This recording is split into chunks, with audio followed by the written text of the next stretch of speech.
Dear students, today we are going to do the Colpitts oscillator experiment. Now, Colpitts oscillator is a type of LC oscillator which can be designed to generate high frequency oscillations which range in the radio frequency range, typically from 10 kilohertz to 300 megahertz. Now, Colpitts oscillator was invented in the year 1980 by an American engineer, Edwin H. Colpitts. So, in order to do this experiment, we require components like transistor BC107, NPN transistor, then resistors for biasing the circuit, coupling capacitors. We are using a power supply of 12 volts, and to observe the oscillations we are using a digital storage oscilloscope. So this figure shows the circuit diagram of Colpitts oscillator. If you observe it, you can see that there is an RC coupled amplifier using voltage divider bias, and there is a feedback section consisting of two capacitors in series connected parallel to an inductance cell. Now the circuit is pre-designed. All the values are indicated in the figure. Now let us see the working of the circuit.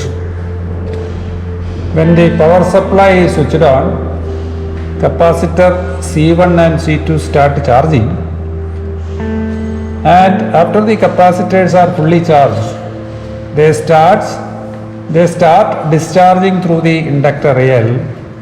Now, during this process, electrostatic energy is stored in the capacitor,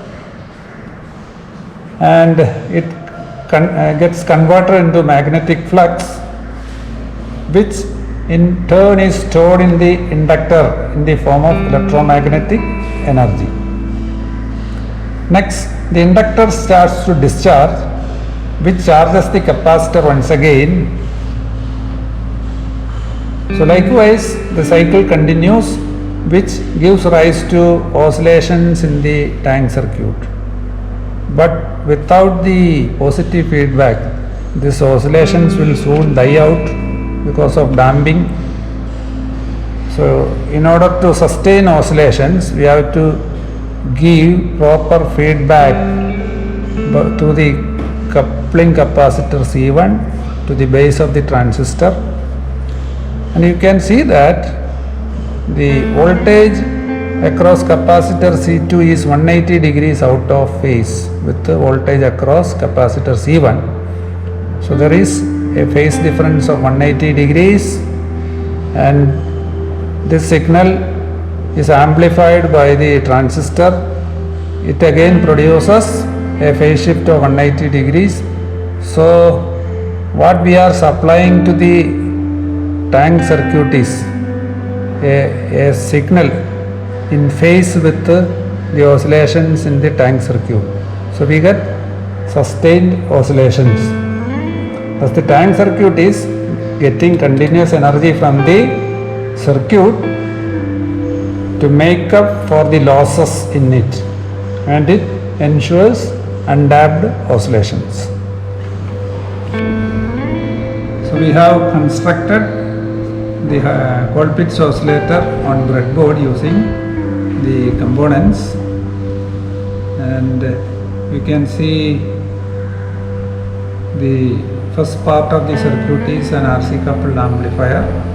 The second part consists of two capacitors in series and an inductor parallel to that.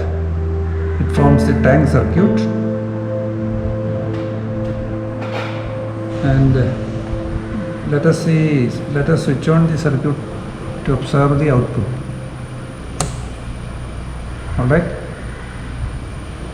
So we are getting the output of Colpitts oscillator.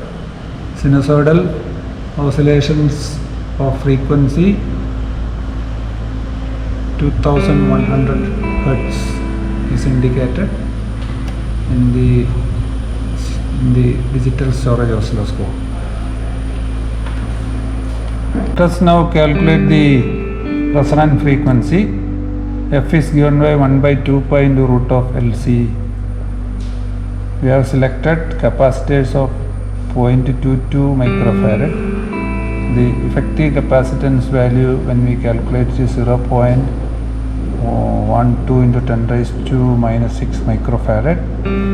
So the L value is 55 millihenry.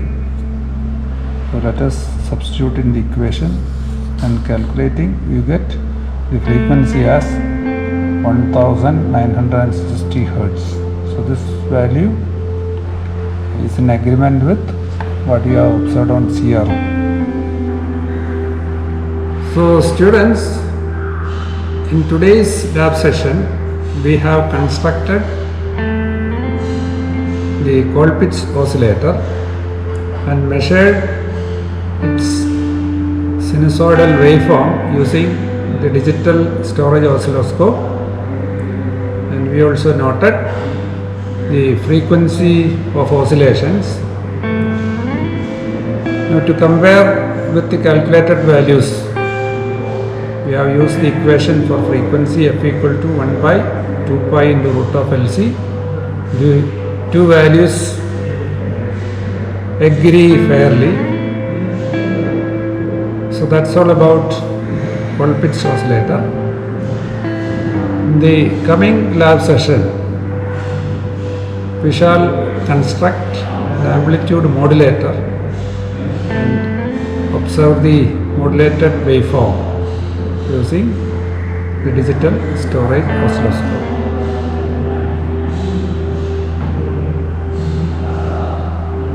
If you like this video, please don't forget to press the bell button and subscribe it.